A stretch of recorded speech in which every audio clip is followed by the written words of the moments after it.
So we can give you a taste of each of the components of our secondary building designs. And we're excited about sharing this with you this evening.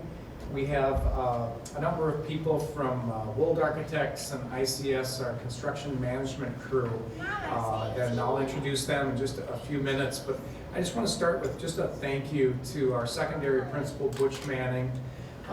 He has been co-leading the project, managing all the design plans that you're going to see tonight, along with Glenn Bernstein. And these two gentlemen have worked kind of in tandem with many of the architects, but with many of our staff members, getting input for the last 4 months now on the in-depth architectural designs that you're just about to see. We've had a chance to see them as a school board. We've been seeing the plans develop over the past several months, and I'm just excited about what will be here in this building in 2015. So with that, let me bring up Vaughn Dirks from Wold Architects. He is going to walk you through kind of piece by piece, and I'm not sure if you want them to ask questions if things arise while you're flexible, or save it to the end. I'll let you make that call. But I'm going to step off the stage. I'm Dave Webb, District Superintendent here, if I didn't say that already, and just excited about the 2015 plans. So please welcome Vaughn Dirks from Wold. Thank you. I thought what we would do is we'd start with a review of what was in the referenda, and then talk a little bit about the design concepts and look at each area of the plan in more detail, and go over schedule. It says questions and answers at the end, but we're flexible. If you have a question about any particular area, let me know, and we will try and get that answered. If I can't answer it, someone else sure can, I'm sure. So I know this is a little bit hard diagram to see, but essentially the referenda was looking at repurposing a number of different areas. And it started for this building revolving around the idea of bringing 6th grade into this facility. And a lot of that had to do with a reconstruction of what's currently Heritage Hall. We have a number of renovation spaces as well as new construction spaces throughout the building. And this is a diagram of actually where we are today. A big part of the theory is if we were looking at new high school construction, the center of any of the building would be a student commons area. And so a lot of the renovation work revolves around trying to create more of a student commons, opening up certain parts of the building and creating a cohesive core. And then the 6th grade area adjacent to the existing 7th and 8th for more of a cohesive middle school. Our STEM and media center working collaboratively together, and the PAC is an extension of the existing Packer Activity Center. So we'll start with something that's not even on this site, the track. And I just bring this up to let you know that over the summer, the track is going to be rebuilt and resurfaced in place. This is at Lincoln Center currently, but it is part of the referenda, and that is on track for construction. Not a whole lot to say, no pun intended either on that. Not a whole lot to say about this other than that this will be taking place over the summer. On a related activity note, the Packer Activity Center, we looked at how we might structure and build this addition onto the building. And what started as simply a single station gymnasium addition evolved a little bit as we got into design discussions. We now have an operable wall that divides the space so that we can use it as a couple of different types of fitness room space. We still have the court gymnasium space there, but in doing the addition, we also needed to add some restroom facilities, and so we've designed those so that they can be accessed either from inside the building or from outside the building. So these will double as restroom facilities for the stadium directly outside as well. We're going to maintain some handicap parking along the western edge of the building in this location, but this should provide some very flexible multi-use space for this part of the building. That's set to start construction over the summer and will be ready for fall occupancy.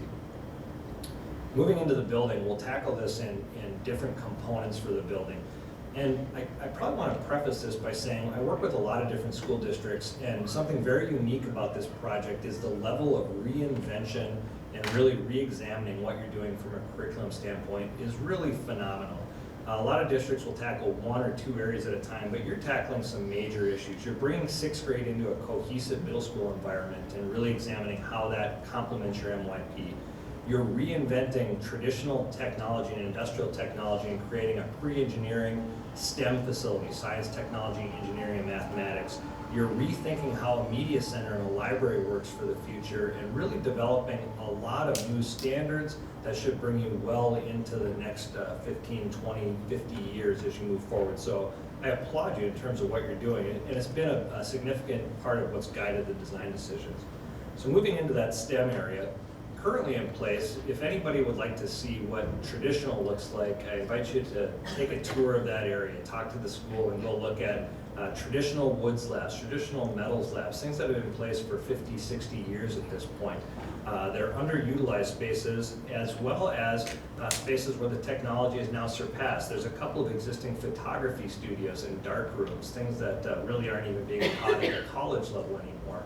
And district printing taking up some valuable real estate. And so part of the challenge was rethinking how will technology look in the future and examining it from a pre-engineering or project lead the way standpoint. So as we look at this space, we start with the classroom spaces on the south side of that corridor. And we're thinking about rooms not in terms of dedicated classrooms where you have one staff member housed to that area, but creating different types of educational environments that can be assigned and checked out based on the style of teaching that a teacher needs to do for whatever the given subject is. So our multi-purpose classrooms really allow us a way of scaling up from a small individual project group all the way up to a large-scale room. So we have 6 students working on a project together at a table. We can expand these 3 rooms with operable walls, so we can have a single classroom of 36, or we can expand all the way up into over 100 students, really for changing the dynamic of how problem solving works in this area. These rooms are fully wireless and will have monitors to be able to show student work happening at all spaces in the room.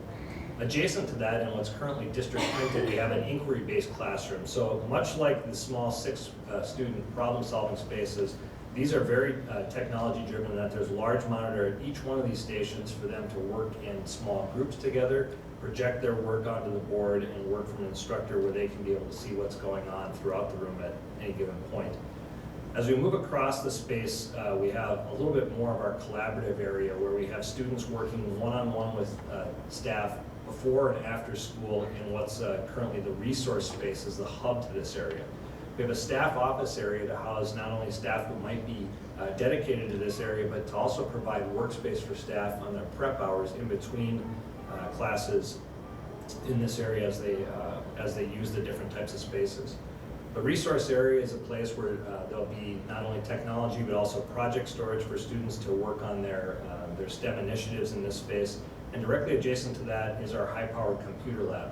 It's one of the only hardwired labs in this area, because we know that with a lot of the engineering projects, we're going to need some computers with a lot higher processing speeds and capacity. And so this will allow students the ability to develop and design projects at a higher level in that area.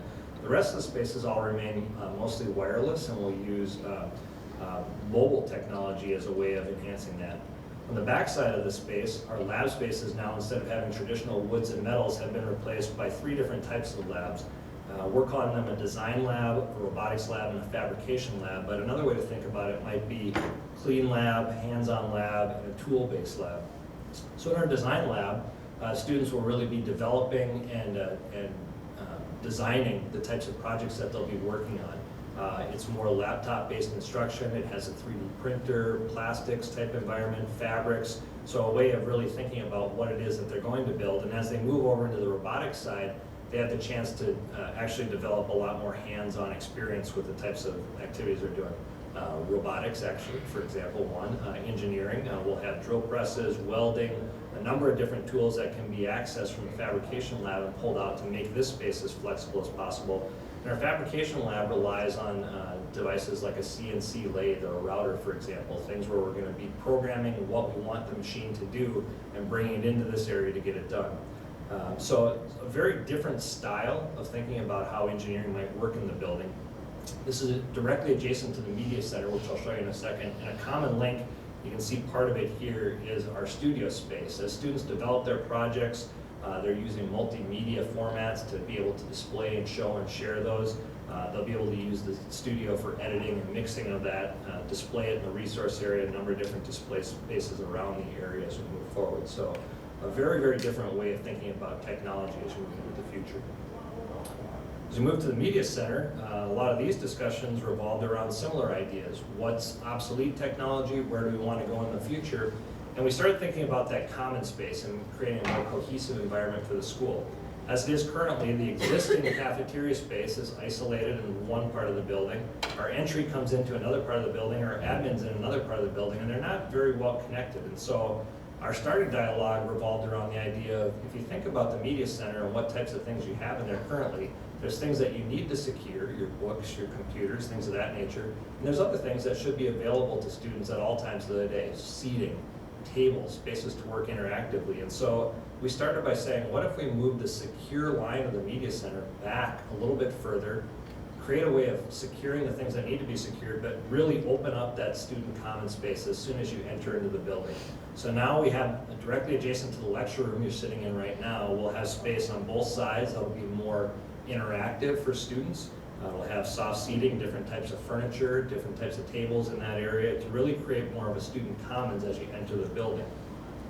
Another component to try and enhance that collaboration was we've created some flexible office space along the perimeter of the media center to allow student services to move out into this area and to have those staff members who really need to engage with students on a regular basis be directly adjacent to both the media center and the commons area. We're creating some conference rooms for small group activities.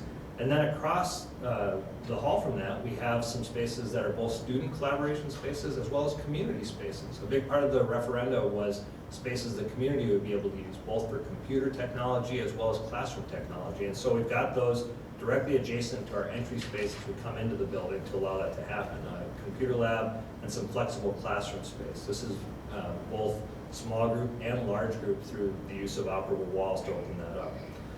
We have the interactive studio space I mentioned before with STEM, backed up to our media workroom and our IT area. We realize that as more and more students are bringing their devices into the school and using handheld devices, iPads, etc., that the need for that tech help is going to be very relevant in the future. If you think about the Apple Genius Bar, that's a good example. And so our new media circulation desk has both media staff as well as IT staff at it to provide that one-on-one support for students and staff as they enter this space.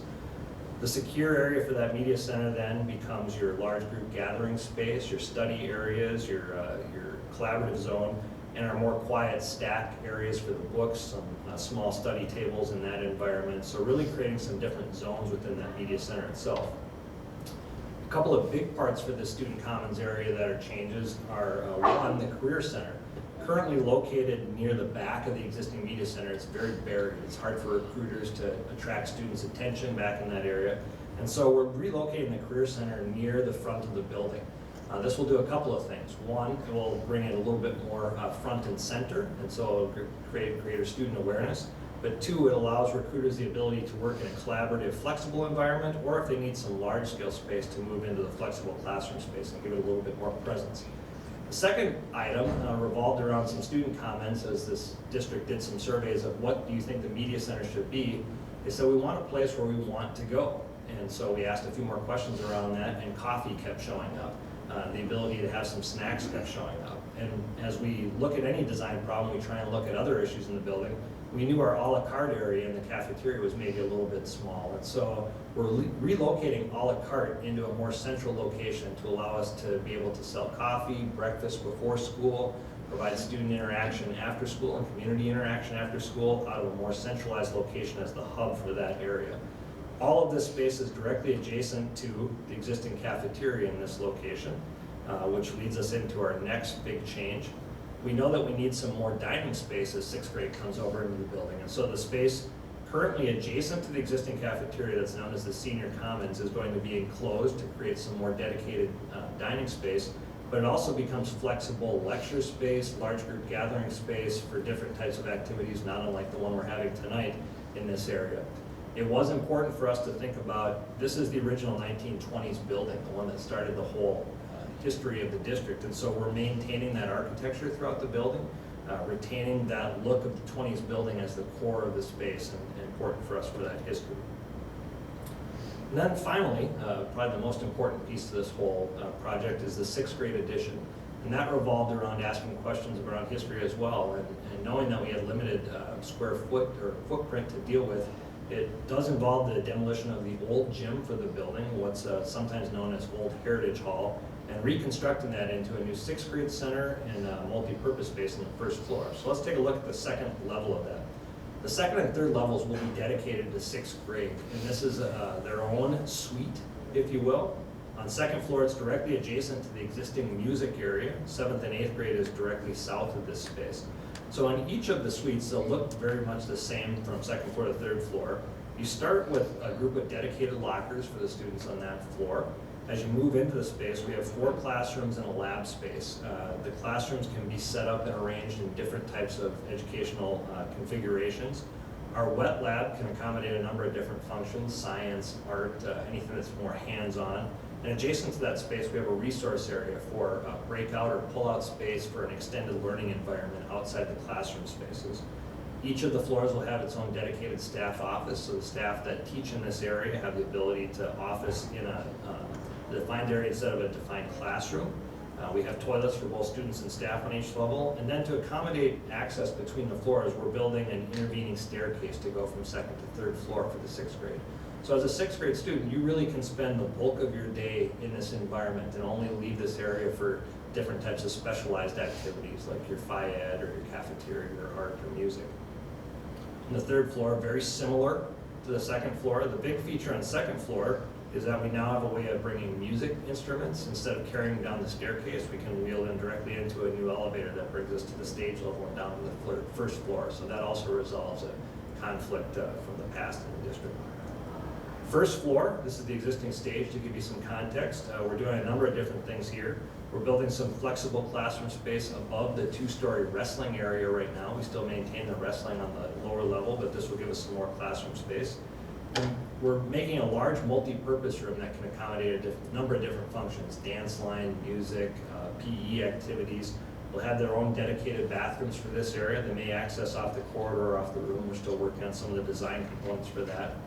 As we rebuild the loading dock, we're also relocating district printing and records to this area to make them a little bit more easily accessible for the district as a whole. And we're creating a new theater shop space. The existing theater shop moved from a tiny little 300 square foot room into the old kitchen area, which was still sort of cobbled together space. But this will now give us the opportunity to actually have a theater shop defined for that, as well as some additional wood shop space for that type of lab to happen at the school programming level. On the basement, we have a number of different types of storage, theater storage primarily in the main area right off of the elevator. But there's a number of spots around the district where there's storage in some pretty prime areas. This will give us a lot of space for district storage to free up teachable spaces around the district and provide some dedicated storage on the lower level and maintain our costume storage there as well. So that's a number of different things that are taking place throughout the building. From a schedule standpoint, we'll be doing demolition during the summer of 2014, as well as some of the spaces around the building, like the spaces over the wrestling room and the new addition to the Packer Activity Center in 2014. But the real work will start in summer of 2015 as we essentially gut the whole core of the building, the STEM area, the media center, finish the 6th grade area. That'll be a major construction period, and everything should be complete for fall of 2015 occupancy. So that's when we'll have 6th grade in the building, we'll have a new STEM space, a new media space, and it'll be a very different look for South St. Paul schools. So that's the project in a quick overview. I'm more than happy to answer any questions, or if I can't answer them, I'm sure Dr. Webb can.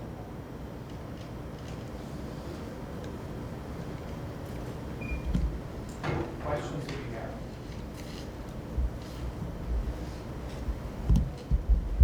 Yes? Have you thought about all the constructions when it starts off here in the parking lot, how we're gonna cord that off? What we're gonna leave as far as parking, and look at that space yet? Absolutely. There will be some impact to parking during construction, and Scott, maybe you want to talk a little bit about this, but it will require some phase planning. So definitely some base planning and staging for that, so that's something that we're looking into right now too, trying to figure out off-site parking overviews for the construction workers, the rankings, not so much on-site staff. But it will be impacted. Yeah. It will be impacted during construction, but once complete, the footprint will be identical, and so there'll be no net loss of parking spaces with the new construction either. We'll maintain the spaces that we have.